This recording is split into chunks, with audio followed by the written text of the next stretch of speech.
Yo, what's up mga koys? Another day, another vlog na punta. Kaya tara, samahan niyo ako sa aking daily vlog. Koys El Kingani! Yo, what up mga koys? Eto na, babalik na ulit tayo sa klase kasi wala nang araw. At syempre, face to face ngayon, kailangan natin pumunta.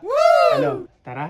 Sobrang trig pa nga ng araw ngayon. Naglag lang muna tayo kasi walang maghahatid sa atin.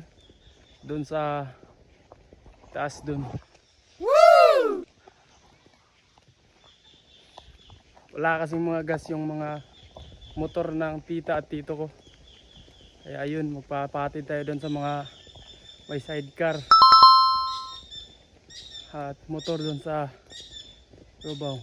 Sobrang init pa. At yun, buti na lang may tricycle o sidecar kaya nakasakay tayo. Kakarating din pala ni kuya sa bahay nila. Tas balik na naman siya kasi sabi ko magpapatid ako. Ako lang pala ang sakay nito kasi tanghaling tapat wala masyadong pasahero ngayon. At kung gusto nyo malaman kung magkano ang pamasahe simula sa barangay namin hanggang dito sa Binoni ay 50 pesos. Hindi nga sila nagkakalayo sa pamasahe ng jeep at multicab. At yun, pagkarating natin walang jeep o multicab, puro mga rela at badya. Malapit na mag 1 PM, kaya yun wala na akong magawa kundi sumakay ng rela. Pero hindi pa tong mambahaw. Kailangan muna natin mag-stop sa Tupsan at sasakay ulit ng rela. So dalawang rela ang sasakyan natin bago makarating sa CPEC.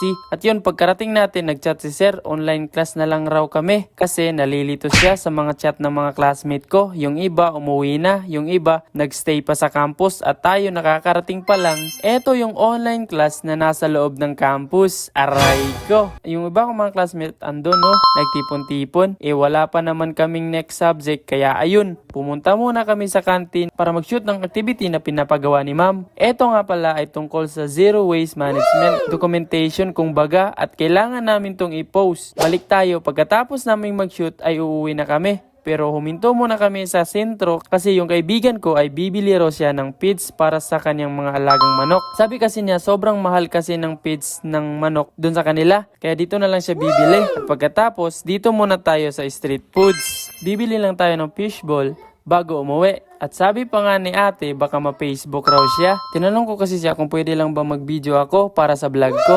At pumayag naman siya. Sobrang init pa nga ngayon at wala masyadong bumibili. Mamaya pa to mga bandang 4 PM kasi alam ko kung anong oras bumibili ang mga tao rito. Nakabili na kasi kami rito nung una kasama yung pinsan ko at classmate ko.